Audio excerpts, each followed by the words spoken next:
WHBF is local for you. Now, here is your digital-only look at Quad Cities news.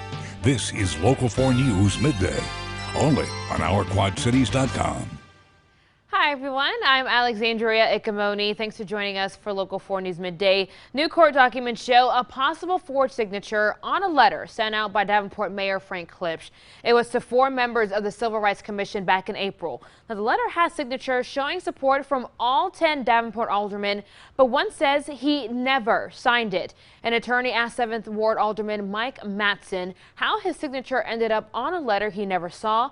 He replied, "I have no idea." Matson also says he didn't agree with some of the mayor's reasons for removing the commissioners. He described parts of the letter as, quote, mean, divisive, and unprofessional. According to court documents, Matson says the mayor apologized for using his signature, but didn't say who exactly put it on that letter or where they got his signature from.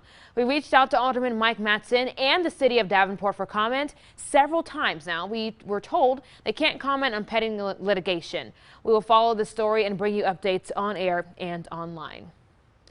Homeowners still recovering from the historic spring floods now have another resource for help. The Quad Cities Community Foundation Fund donated more than $51,000 to Habitat for Humanity. The money will help homeowners with debris removal, construction or deconstruction, and repairs. The grant will cover the cost of a project coordinator and costs for the next 16 weeks. Anyone needing support in Rock Island and Scott counties can find out more at OurQuadCities.com. A correction now to a story we have been reporting about open seats on the Davenport School Board. We mentioned that half the seats on the board will now soon be open.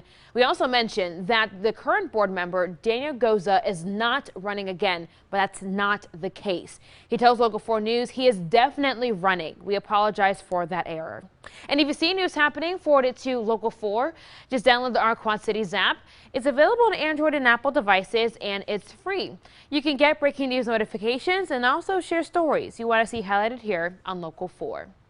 The Mississippi Valley Regional Blood Center is putting out a call for blood donors. Now, officials say several of the hospitals they serve experience a spike in blood use. That's put a strain on the local blood supply. Now, type O blood is especially needed. Anyone who donates this summer will get a $10 gift card to Amazon, Domino's, Dairy Queen, or Casey's General Stores. We have a link to where you can find your nearest donation site at OurQuadCities.com. New details about Iowa's unemployment rate. The number has slightly gone up. The Iowa Workforce Development reports the rate was 2.5% in July. That's up from 2.4% from a year ago. Even with the slight rise, the number of working Iowans increased to 1.68 million. Iowa is still way below the national unemployment average, which was 3.7% in July. And another nice day for us today, but how long will this trend continue?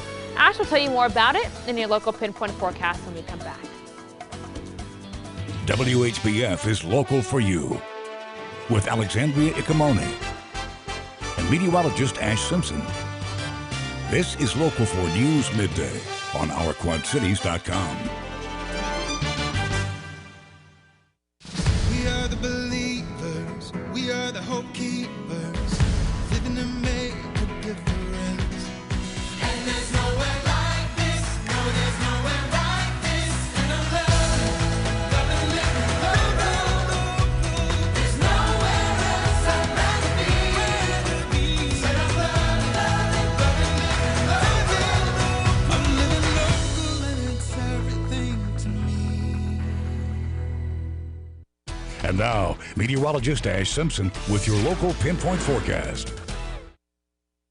Temperatures are slowly warming up here on this Friday. Made it to the end of the work week, and things will be getting eventually back a little bit warmer than yesterday. We've into the 70s here right now, and dew point is really the biggest thing that we've been looking at. The dew point increasing back in the upper 60s, even 70s by the time we get to later on this weekend. But mid 60s today, still a nice frizzy day for your Frizzcast. Make sure you're loading on plenty of hairspray. It won't be a bad day. We will make it only up to 83, but dew points in the mid 60s makes it feel a little muggy, and that increases as we go through the weekend. So 83 as well on Saturday there.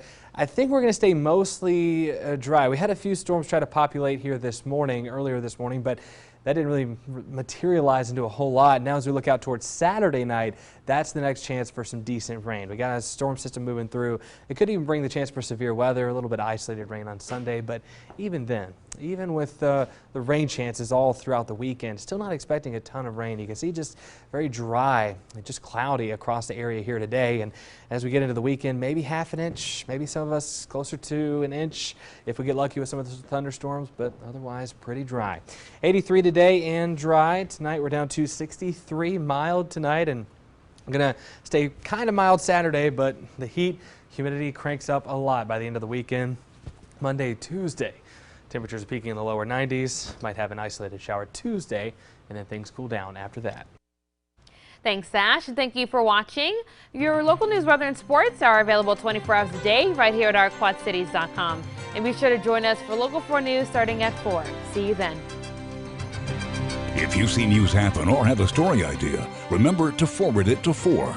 You can send your photos, videos, or ideas to us on the Our Quad Cities app or on the Local 4 News Facebook page. See breaking news 24/7 on ourquadcities.com.